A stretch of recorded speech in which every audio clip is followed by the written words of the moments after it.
And hello.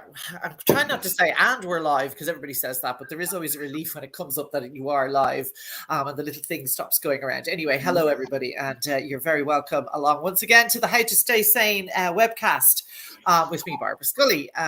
We're broadcasting right now live on Twitter and on Facebook and on YouTube. So come on in, make yourself comfortable, and I know you're going to enjoy the next 30 minutes or so of kind of a little bit more mayhem than normal.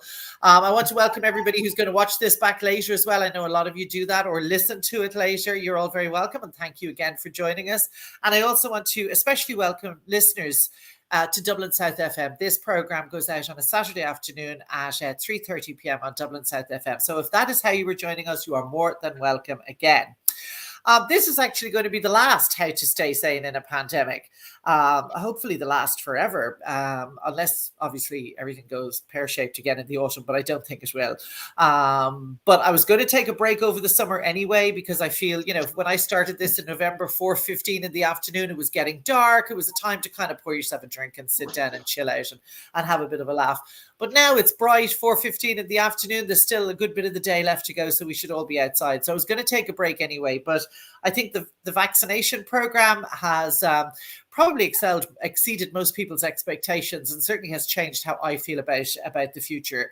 I had my first vaccination a couple of weeks ago, and so it was a huge changer, a huge game changer as regards how I feel. Hello, Tom. Tom Baldwin has just joined us asking me how I got home so fast from the telly with Elaine. Well, I flew home. Thank you for joining us, Tom. Anyway, because it's the last show, and because I thought it should be a bit of a kind of a celebration and have a little bit of anarchy injected, I invited along one of my favorite guests. I don't have a favorite guest. Obviously, all my guests are fabulous. It's like trying to pick one of your favorite children. But Steve Cummins always makes me laugh. So I'm kind of indulging myself as much as anybody else in inviting him back on, because we had great crack when he was a guest earlier in the series. So hello, Steve. Hello, Barbara. By the way, I just want to point out anyone watching, I do not have terrible blood pressure problems. It's something with my webcam. Watch this. If I stand back, I turn into Willy Wonka, and then I go forward again. Just I know to be distracted. People will be looking and going, is he really, really unwell? And actually, I'm not. Well, I don't think I am. I feel healthy as now. And I'm waiting for my vaccination. I'm glad you have that problem, because I have TV makeup on, which helps, but I'm usually that color. And whereas I don't think people think I have blood pressure, people think I'm having a hot flush, kind of are, you know, not going to mention it until it passes.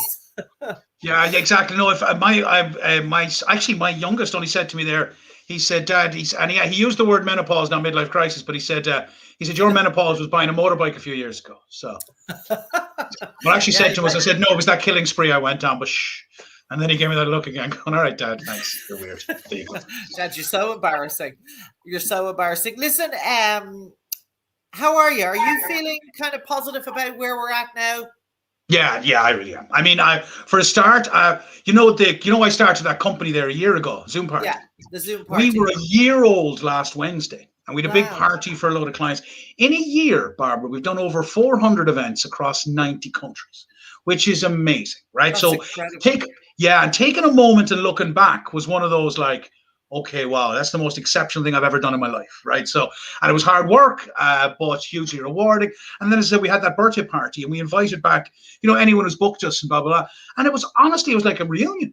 It was like there were some lovely people, and loads of people donated things that we could give as prizes, like, hotel stays and stuff, like really good prizes.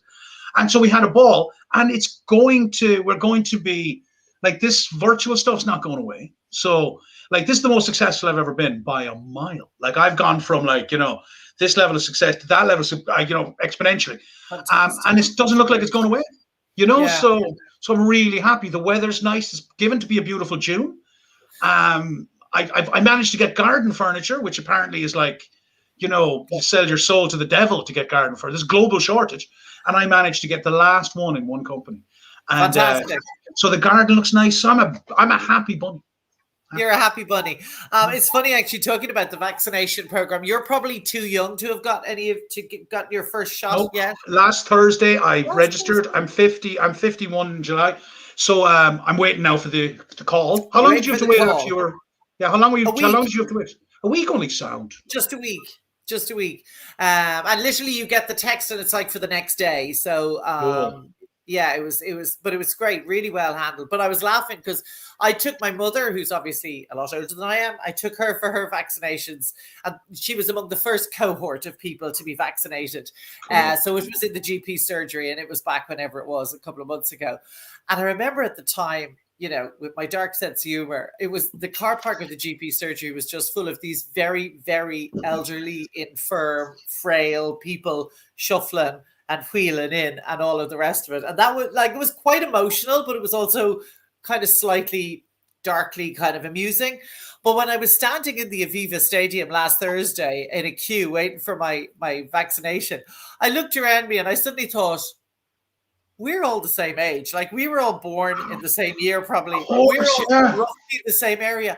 I wonder, did I slow dance with any of these lads? I mean, I was in a rugby club, which is where I did most of, not that rugby club. I was in the Aviva Stadium, but I did a lot of me slow dancing out in Stradbroke in the rugby club there.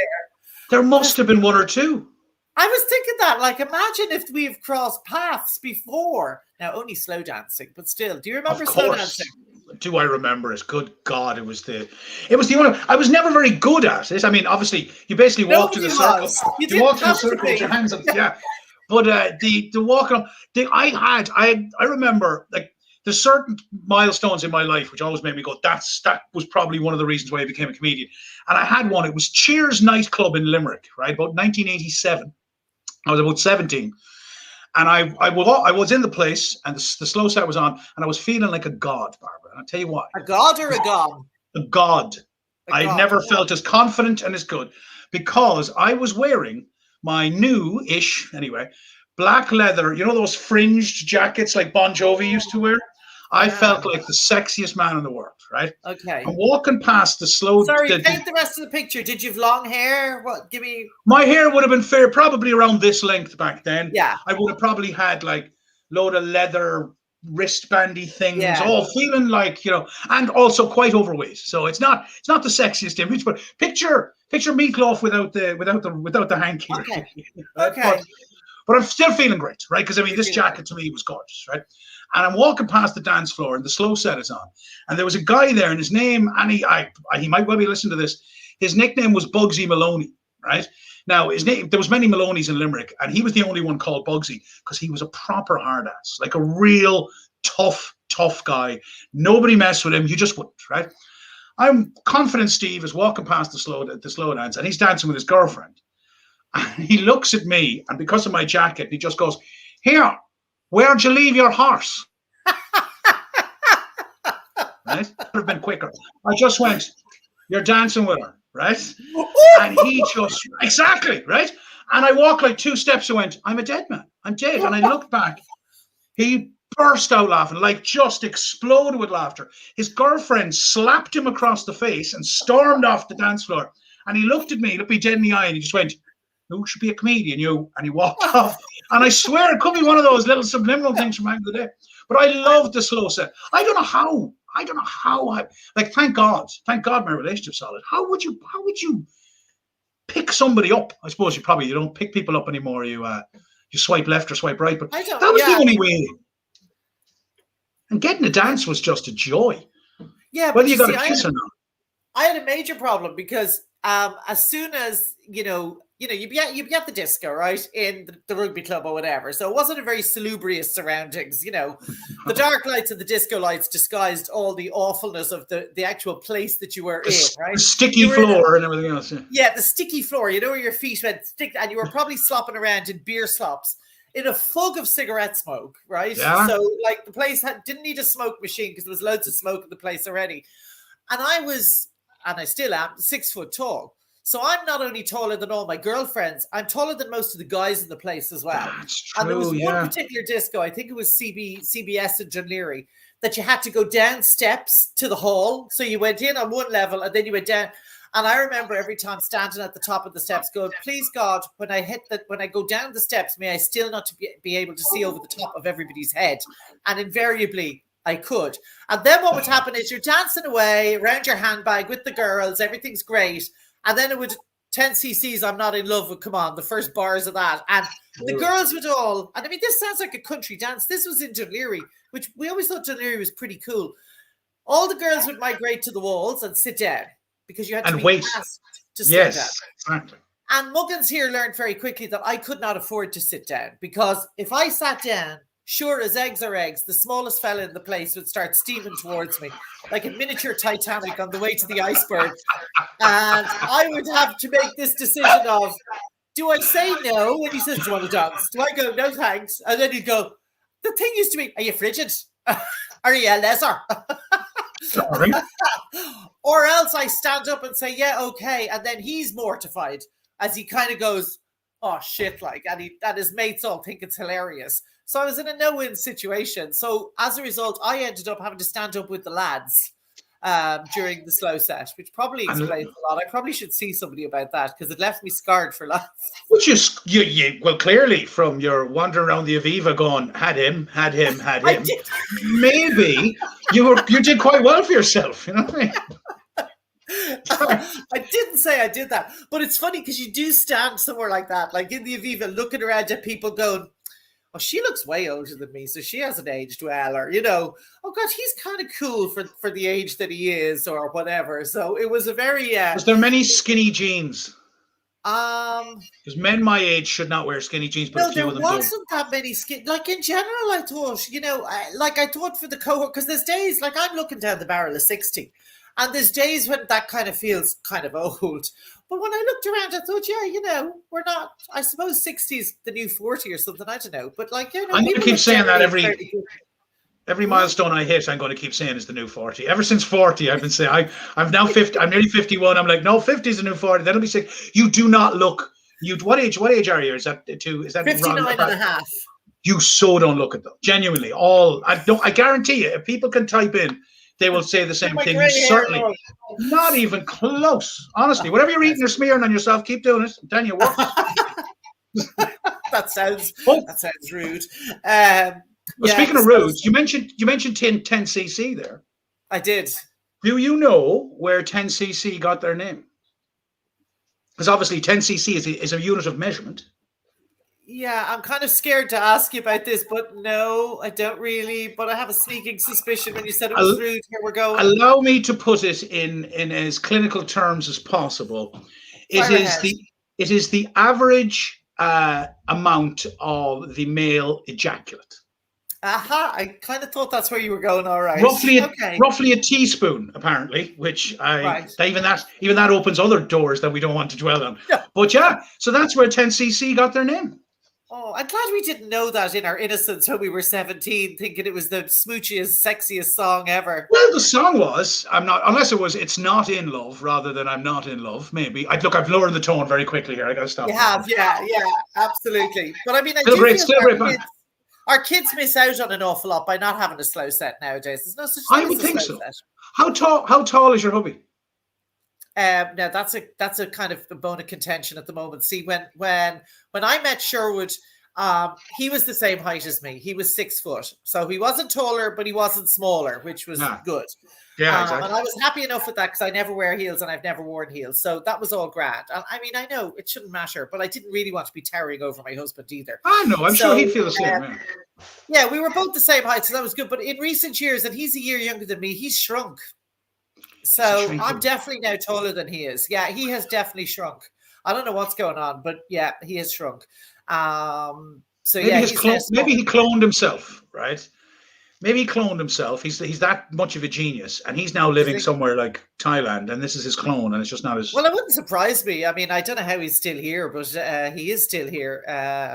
Yeah, but I don't know what he did. But my youngest daughter, like when I was 6 feet, I was 6 foot tall by the time I left school, which was really tall back then. Like it was much taller than any of my friends were. Absolutely. Now there are more people now of that height, but my youngest daughter is 6'2". So she's kind of the same height relative to her mates as I was relative to mine. So 6'2". Yeah. Wow, that's tall for what?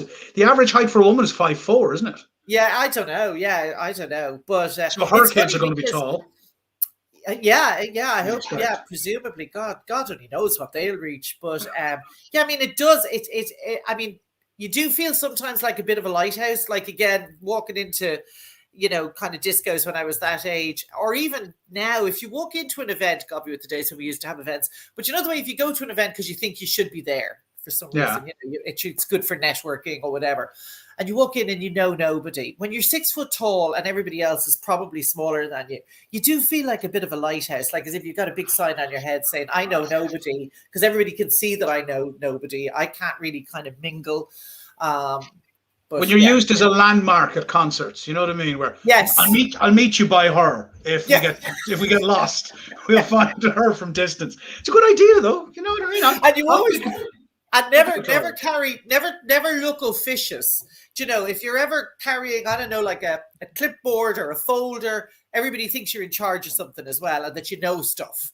If you wore navy, they'd think you were a guard. They would. They think you're a banner. Possibly, yeah, possibly. I don't know, but it's got its. What height are you? Are you tall? No, I'm only 5. I say I'm 5'9", but I'm 5'8". 5'8" and a bit. Like most men, adding an owl inch here and there. Yeah, where you think nobody knows on all parts, really, just from eyebrows to hair to whatever. But my wife and I were identical in height. I like to think I'm a tiny bit taller than her, but we had to wait until our boys were taller than both of us so that they could officially judge, and they said, "No, you're identical." So yeah. Because she's obviously she's tall, obviously for average, because she's 5'8". Yeah. But so one of you will probably start to shrink. That won't stay. One of you will start to shrink. So you don't want to watch that. I'm just marking your card for you right now. Well, now it's happened to Sherman. Sherwood it could happen to me. I'm kind of concerned now. Yeah. You want to watch your posture. Watch your posture. Posture's pretty good. Shoulders back and stand up straight. Chin up. All your chins up. I'm a very arrogant, self-centered human being. I'm always like that. So I'm like, hello, how are you? It's me. See, Sherwood, if he was here, would say, I've just ground him down. I've just kind of worn him down, and that's why he's shrunk, which, he might have a point there as well. Anyway, I ain't touching that with a barge pole. When you look back over the last, 18 months, I know you've been very busy, and I know that's probably a large part of what's kept you sane, but has there been anything else, that has made up for the fact that you don't have live gigs and that you can't go out socially and that you're kind of stuck? We have been kind of stuck in our homes. Yeah, massively so, yeah. I think, sitcoms really helped. There were so many box sets that we had never watched. So Nuala and I together, that helped. Alcohol certainly helped. You know what I mean? Where you suddenly find, I remember there was a Tuesday, one Tuesday evening, about a month ago, and Nuala and I, we just said, sod it. Let's just go up to Supervalue, grab some beer and wine. And just because it was a dull evening, blah, blah, and we got there at 6:30.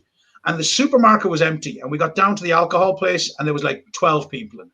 And everyone's just going, you know what, sod it, it's a Tuesday. Let's get some drink, right? That helped. Load of box sets. Like, I'd never watched Love, Hate. I'd never seen The American Office. I'd never seen The Big Bang Theory. I'd never seen How I Met Your Mother. So they were great. And because there was like 10, 11, 9 seasons of things. Parks and Rec was another one. So that was a lovely addition, just curling up on the couch. We have a lovely garden. It's very small, but it's lovely to sit out, and 2 trees and cherry blossoms and all that. We live near the beach. That helped. And by near the beach, 500 yards that way. I love to cook. So I made sure like the meals were ridiculous. And then every now and again I go, oh my God, I've been eating so well and drinking so much booze. Then I'd frantically exercise for a month, and that would keep me sane. You know what I mean? So it's like different things in different ways, but I was very lucky. I think I would have been a different animal, certainly, if I hadn't any form of performance at all. Because I didn't realize how much I needed to perform until I couldn't do it anymore.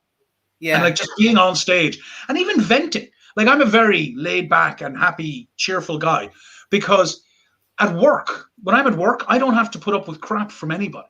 Because the only people who can give me crap are the audience. And if someone in the audience gives me crap, I get bigger cheers if I tear them to pieces. So, you can always vent in that way. Whereas that was obviously taken away from me. I did find for the first few months I was getting darker and darker with my jokes at home, like at the dinner table, where even I remember I said, well, I can't remember what it was, but even my 12-year-old was like, Dad, all right, dude. Yeah. Dude.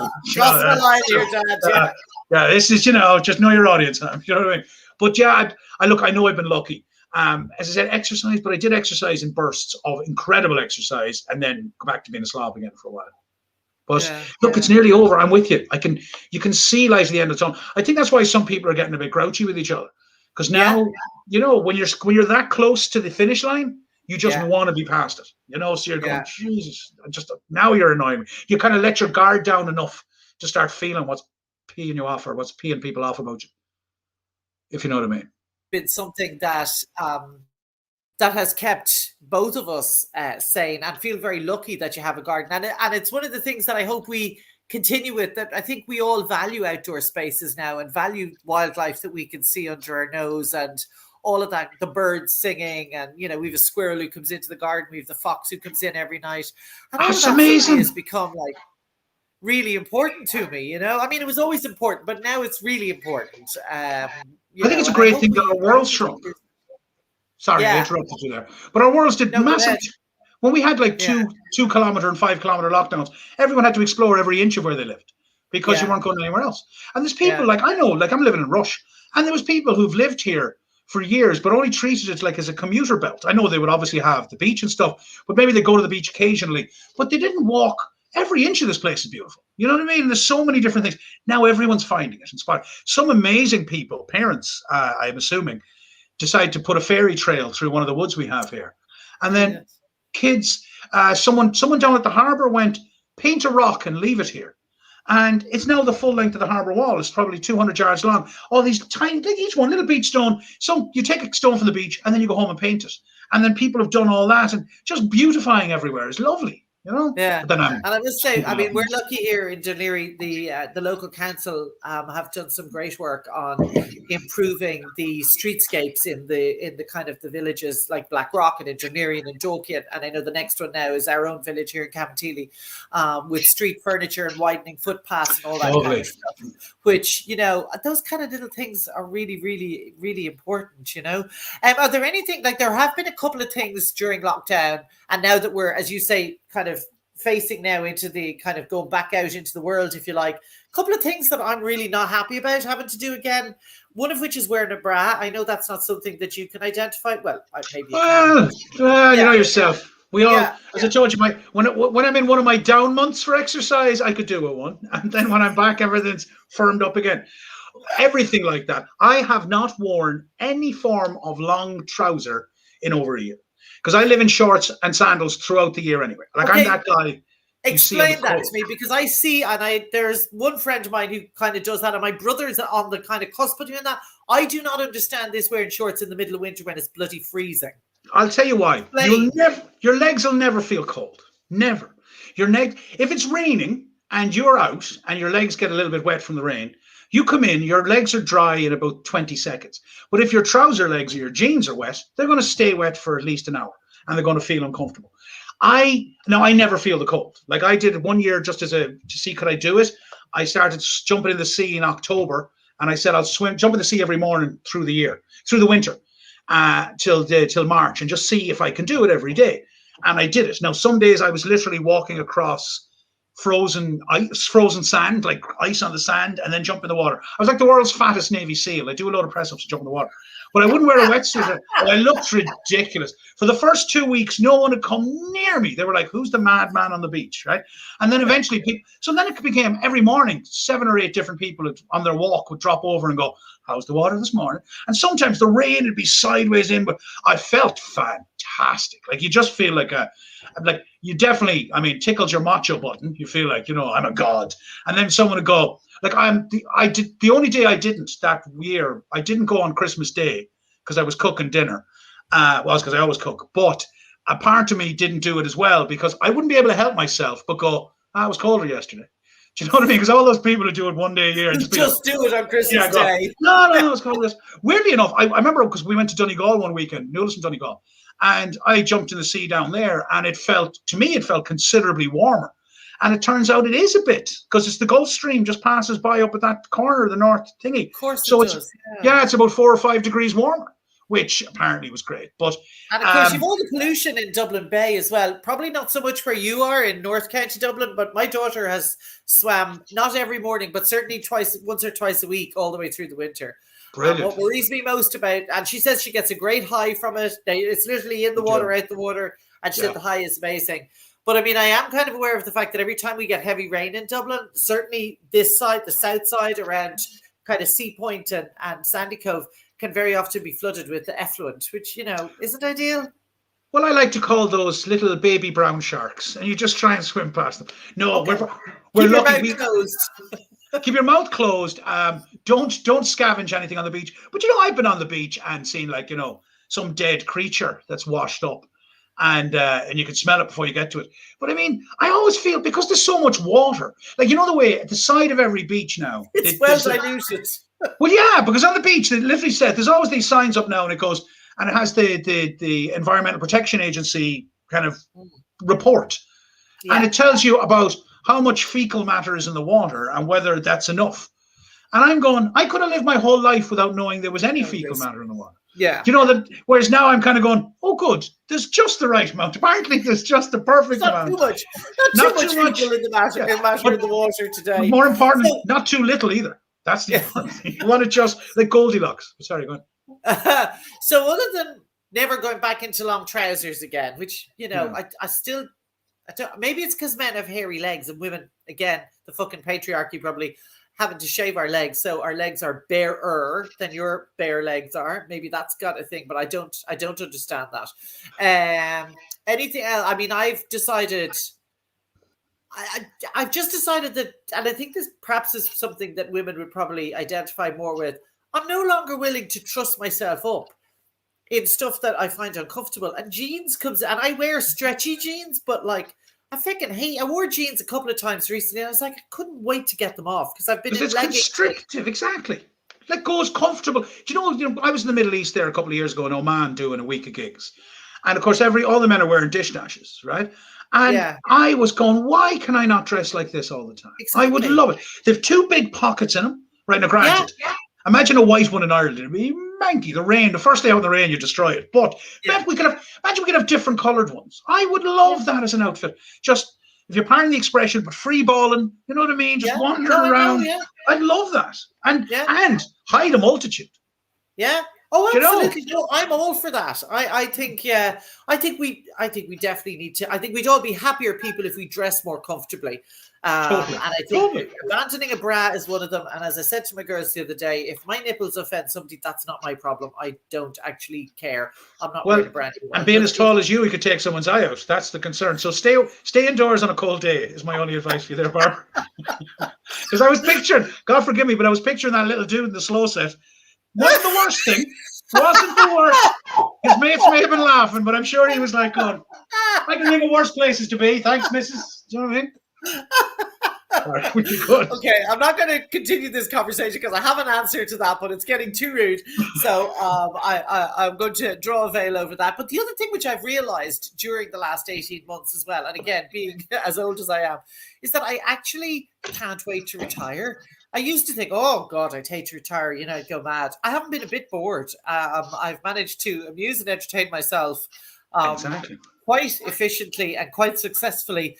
And whereas retirement, well, there is the financial thing, which we haven't got a pension, which makes it a little bit, but leaving that aside, I would now actually be like, if I could retire tomorrow and just faff around doing bits and pieces, I'd be really happy.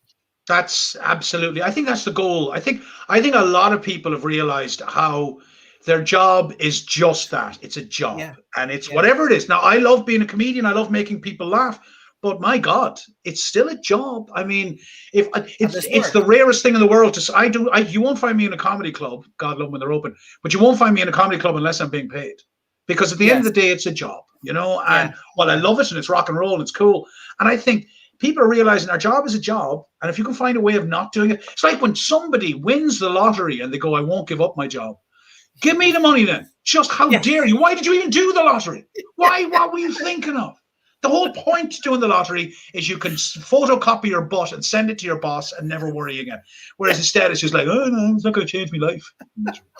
I remember again, there's a kind of a theme here. I'll be noted of. I remember the very first, when the lotto was introduced in Ireland in the 80s. I think it was around 1986, 87. And the first winner of the lotto, right, who won like $1 million, which was huge, like absolutely huge money back in the day. He was one of the first. He mightn't have been the first, but he was a little farmer who lived in a little cottage up in Donegal. And we were just like, oh my God, he's won $1 million. And he was asked, what was he going to do with the money? And we were all braced to hear, like, he's going to tour the world. He's going to do this. He said he might repair the roof of his cottage. And like you, I was like, you know what, mate? Give me the money. That's Yeah, you ridiculous. don't deserve it. You don't. Yeah, And what you the know what? hell? I'll do up your cottage. I'll even give you an inside toilet, right? Because Yeah. Donegal, they've only got 4 in the whole county. It's mad. See, I'm because I married a Donegal woman because you get a grant for that, obviously. But so I know. Did you only get a grant? Now, I'm not comparing your wife to a donkey, but I only discovered recently that you get a grant. You get a grant for keeping donkeys. You do. My father-in-law has 3 donkeys or something on a piece of land Yeah, because they keep it whatever mowed in a way, and yeah. and yeah, you get a decent grant. Like it's Because I've always like a wanted grand to a year or have. something crazy. Yeah, I love donkeys, and I go down to West Cork every year, and a lot of the time down there, I hang out with donkeys, and we get on really well. And I've always said to Sherwood, you know what? In my retirement, I really would like to live in the country, and I'd like to have a donkey. And then I heard you get a grant for having a donkey. You And can I get a thought, grant for "Sure, having a donkey. the And job is optional." there's a joke in there somewhere with you hanging out with those donkeys. Just is he slagging you off? You go, hee haw, hee haw, hee haw, slags me off. If I'd had more time, Barbara, I could have thought of something for that one. But I know There's a whole show in donkeys. I do think donkeys have. I love that's what I even said. I said you never know where the conversation is going to go with you, because I do find with donkeys they seem so gentle and sweet. I know you can get a bite from a donkey, but I'm sure there's always badass donkeys in the way they're badass. But no, I didn't even realize I made it funny without even trying. But there's always something. I think it's they have awful sweet eyes or something. They're always kind of doleful looking, yeah. Yeah, no, And they're always happy to see you. They're always they talk to you. Like there's these 2 donkeys down in West Cork, and when I come around the corner and I can see them, and I go, and if I shout at them like "Hello, donkeys," they'll go hee haw, and they'll start coming over to me, and it makes me feel like they care and that they are happy to see me. And there's not that many people that are that happy to see me, but these 2 donkeys, and I think other donkeys. Odd that you use that exact term, because I just pictured West Cork locals going, "Here comes that mad giant bitch shouting at the donkeys again." With their nipples. With their nipples out, going, "Ah!" That was the noise the donkey makes. That's not the noise I make. I just go, "Hello, donkeys." Well, hold on now. You have some very loyal followers and listeners. Would you mind, for them as well as me, what noise do you shout to the donkey? You said you yell at them. What noise do you make? I just say, "Hello, donkeys." I shout, "Hi, donkeys. How are you?" And I treat them with respect. I don't not infantilize them, but would donkeyize them by talking in donkey. I talk to them in my own language, and they answer me in donkey, which is... You don't know what you're saying in donkey. You could literally be doing a racist rant in donkey, and they're going, "Jesus, listen to her." It's like unbelievable. All donkeys matter, miss. There's another conversation about cows, because I'm only a recent convert to cows, and I think cows are very deep animals. I think cows know stuff. Great cure for baldness, apparently. They what? They're a great cure for baldness. I remember years ago seeing same day, like the little old farmer you had in Donegal who won the lotto. So you remember on the news that have the most bizarre things. And there was a farmer, and he had his flat cap, the whole 9 yards, and they go, "So Michael, you say your cows can curing baldness." And he pulled off his hat, right? And he had a few wisps, right? It wasn't much, but it was definitely something there. And he said, "Yeah," he said, I put down the every time at morning I put down the feed in front of the cow would lick the top of my head. And it's after only a couple of months I noticed that there was a bit more hair. So now I do it every morning, and now the thingy. So now I'm not saying it was a fetish, Barbara, but I'm just saying he claimed he was growing his hair. And I guarantee you there's bald men listening to this who are willing to give it a go. All right. Okay. Right. I'll have to think about that. Yeah. Donkeys like music, but that's another scale. We've gone way over time, as I knew we would. Donkeys like music as well. I need to find another excuse to hang out and do this again, because that song "Shake That Ass"? That'd be a donkey one. That one, "Shake That Ass, baby, let me see what." There you go. You need to bring that with an old ghetto blaster from the 80s. Go down the next time you're down to Cork and blare it for them. Hold it up like it's Say Anything, the movie. Just have this blaring. Sorry, I'll shut up. I know we talk. I will, and I'll take a video and I'll post it on all my social media.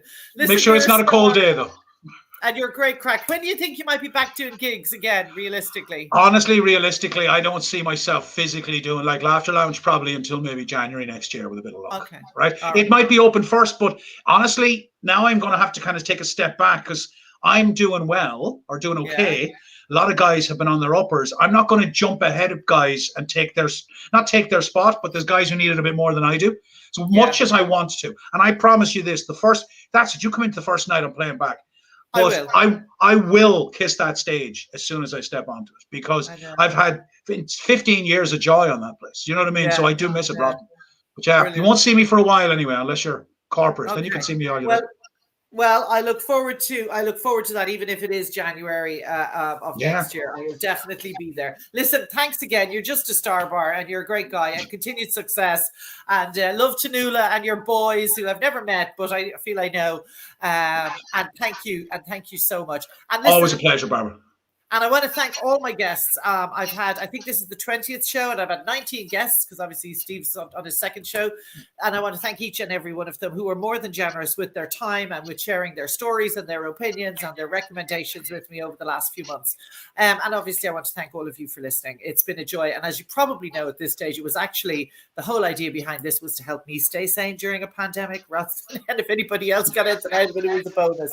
But I've loved it. And have a great summer. Go get your vaccine. Stay safe. Wear your mask. Enjoy the reunions that are just over the horizon. And we'll see you again soon. Steve, stay well. Thank you. Right back at you. Thanks, Barbara. Bye. Bye.